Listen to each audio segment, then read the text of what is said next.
What's up, guys? Today we're going to be talking about the best mid-rangers that have come out this year that you can pick up for around the $300 price point. I'll have all those links down below. So let's get started with the POCO X3 Pro.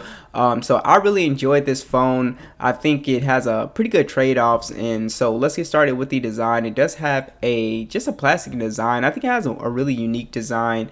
The camera module still hasn't really grown on me, but I do think the phone has its own little unique look. It's IP53 dust and splash protection on here. You also have a pretty big 6.67-inch IPS display. It's 120 hertz, so it's extremely smooth, and it's also a 1080p panel, 395 for the PPI. Overall, I really enjoyed the panel on here, even though yes, it's not a super AMOLED panel, but it's a nice quality IPS panel. You have a punch hole, and like I said, the 120 hertz is buttery smooth, so just navigating on this phone is awesome with Android 11, and you have MIUI 12.5 on here. And I think one of the best things about this phone is the Snapdragon 860. It's a really nice chip, especially for gaming, so this does make it one of the best gaming phones. I have a full gaming test, and it can play pretty much any game in the Play Store at high settings. Fortnite, Call of Duty, whatever you throw at it, it will be able to play it. Now you also have micro SD support, 128 gigs of internal storage, 6 or 8 gigs of RAM depending on your configuration, and you also have some really nice sounding stereo speakers as well as a headphone jack on this phone too. This phone also has NFC as well, so you really do have all of your bells and whistles on here. You have a physical fingerprint scanner on the side, which acts as the power button as well. That works very fast too. And I think the cameras are pretty solid on here. Again, at the price point, I don't have any complaints. You can see from the photos right now, 48 megapixel standard, 8 megapixel ultra wide, 2 megapixel macro and depth sensor, 4K video, and then a 20 megapixel selfie cam that shoots in 1080p. I think the cameras are good. Yes, are they the best on this list? No, but I think they are good for any casual shooter that's just trying to get a good shot. I think you'll be totally fine with these cameras. So one of the highlights with this phone is definitely the 5160 milliamp battery. You get 33-watt charging as well.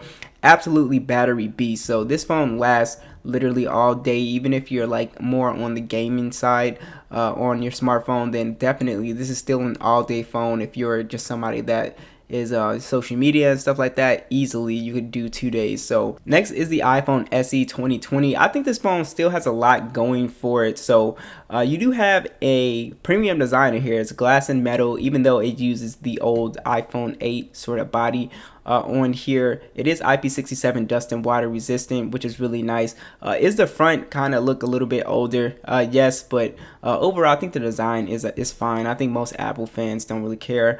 You do have a 4.7-inch IPS display on here, and the thing about the display is it still looks pretty good, even though it's a 720p plus display, 326 for the PPI. Because the display is so small, it's still a very sharp looking display, so I really had no issues. It gets fairly bright, so zero issues with the display besides there being a lot of bezel up front.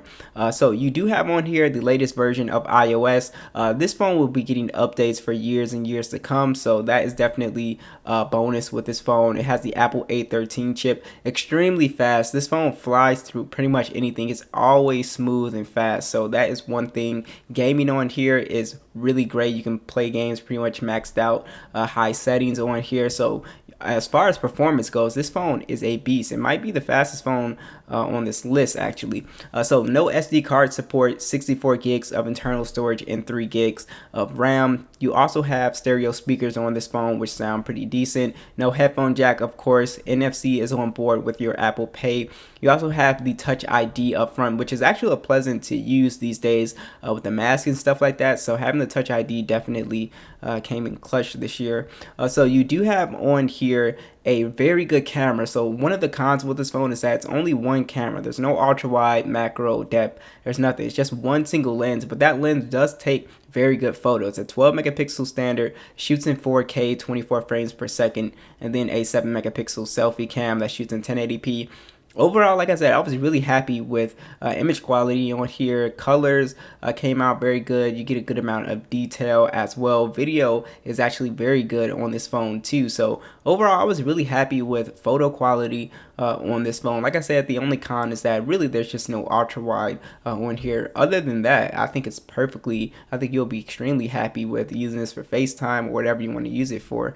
So you do have on here, and this is sort of another con, a 1821 milliamp battery with 18-watt charging. So battery life is not that great. One of the bonuses with this phone is that it does have wireless charging, but battery life you usually get around 4 if you're like really light, maybe 5 hours of screen on time.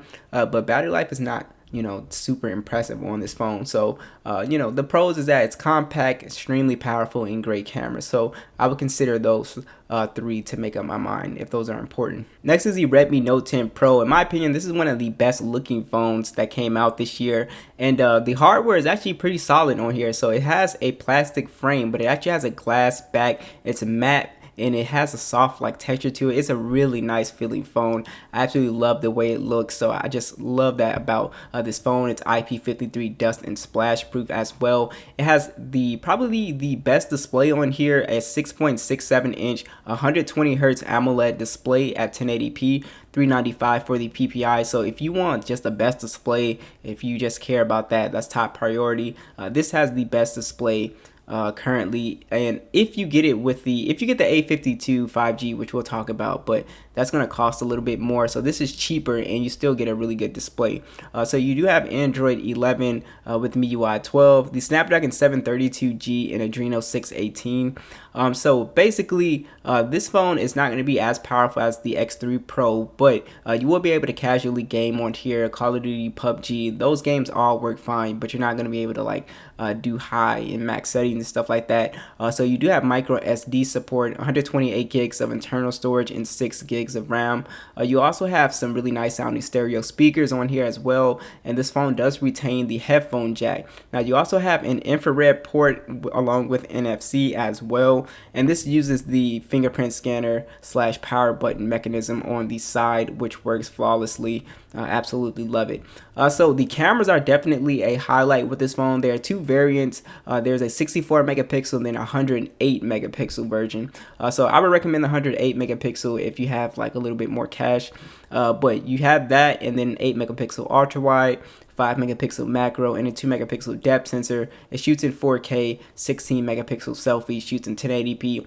Absolutely fantastic photos, a ton of detail. I think that's definitely the highlight with the cameras. There's a ton of detail with this phone, and you just get great images overall. I'm super impressed with the cameras on here. The ultra wide is great. Macro takes some really great close-up shots. I think you'll be very happy if you get the 108 megapixel version of this phone.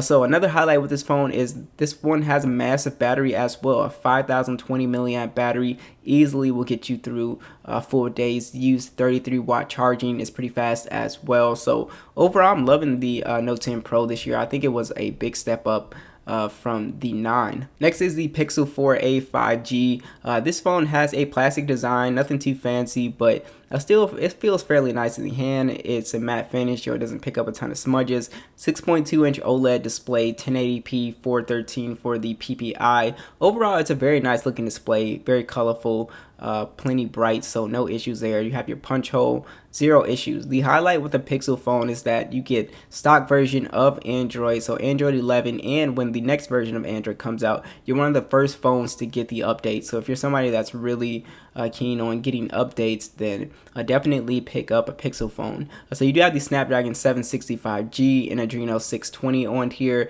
This phone really flies. Again, with stock Android performance, it's just very smooth on here. Gaming on here is perfectly fine. Again, you're not going to be like maxing stuff out, but definitely you can game on here casually, no problem. No SD card support on this one. 128 gigs of internal storage and 6 gigs of RAM. You also have stereo speakers on here, which sound amazing.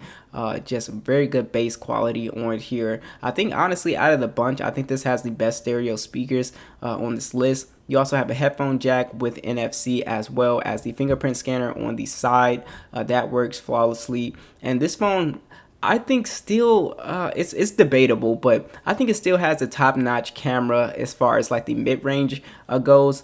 Now, like I said, it is debatable depending on how you want to look at certain photos and stuff like that, as far as color accuracy and stuff like that. But you have a 12.2 megapixel standard, a 16 megapixel ultra wide, 4K video, and then an 8 megapixel selfie that shoots in 1080p. Like I said, I enjoy taking photos with the Pixel. I think it did a really good job, and especially low light for a mid-range. I was really impressed with that. Overall, your shots are going to come out, as you would expect. They're going to come out very, very nice. It's really nice to have the ultra wide on this camera as well. Video is, solid. It's not, too crazy, but overall, your stills are going to come out great looking. Great dynamic range, great detail. They just come out really great. So I really, really like that. So you do have a 3,885 milliamp battery. 18-watt charging, not the fastest charging on here as far as charging speeds go, but overall battery life is perfectly fine. Like I said, I don't live in a 5G area, so I've never been able to test that out. But battery life on on your standard 4G is going to be all day battery life for sure. All right, last is the Samsung Galaxy A52 5G. Now, I own the 4G variant, but they're extremely hard to find. They're around $300. The A52 is around $400, the 5G one. But I definitely think it's worth it. I think it's the most balanced out of all of the phones on this list. So you have just a plastic design, but it feels super premium as well. Absolutely love the design on the A52. It just feels extremely solid. It's IP67 dust and water resistant. You have a Super AMOLED 120 Hz display at 6.5 inches, 1080p, 407 for the PPI, so it's pretty much tied with the Note 10 Pro as far as display quality. But like I said, it's going to cost you like $100 more. So you do have Android 11 with the Samsung One UI experience on here, Snapdragon 750G and Adreno 619. Overall, you'll be able to game casually on here, no problem. The phone, my phone was smoother with a weaker processor, so overall this phone should also be relatively smooth as well. You also have micro SD support, 128 gigs of internal storage and 6 gigs of RAM on here. So this phone has the stereo speakers on board, NFC is on board, your NFC, not NFC, but your headphone jack is on board as well. So it has all the little bells and whistles that you will want. Oh, you also have your fingerprint scanner under the display, which I think works out really well because it's very fast. But the highlight with the A52 is really the cameras. It's taking some amazing photos. So you have a 64 megapixel standard and a 12 megapixel ultra wide, 5 megapixel macro and depth sensor. I honestly would put this up there. Like all of the mid-range phones cameras I've gotten so good that they all kind of take photos on par with each other. But I was just super impressed with how Samsung does their colors, and I know they sort of oversaturate, make everything kind of look larger than life, but it really does come out looking fantastic. So absolutely love the image quality, 32 megapixel selfie, 4K video for that. It takes great photos overall. Just absolutely love it. So you can see from the shots here. And you have a 4,500 milliamp battery, so it's got one of the smaller batteries on this list. As we said, most of these phones have like 5,000 milliamp batteries, except for the Pixel and iPhone. But this phone does pretty well with battery life, 25-watt charging, which isn't too bad as well. So definitely, this is an awesome phone. If you can pick up the standard 4G one, the only negative with that is that it's a 90 Hz display, and you also get the Snapdragon 720G processor, which isn't as strong. So that's something to consider. But like I said, what do you guys think? Be sure to let me know, and I'll catch you guys in the next one.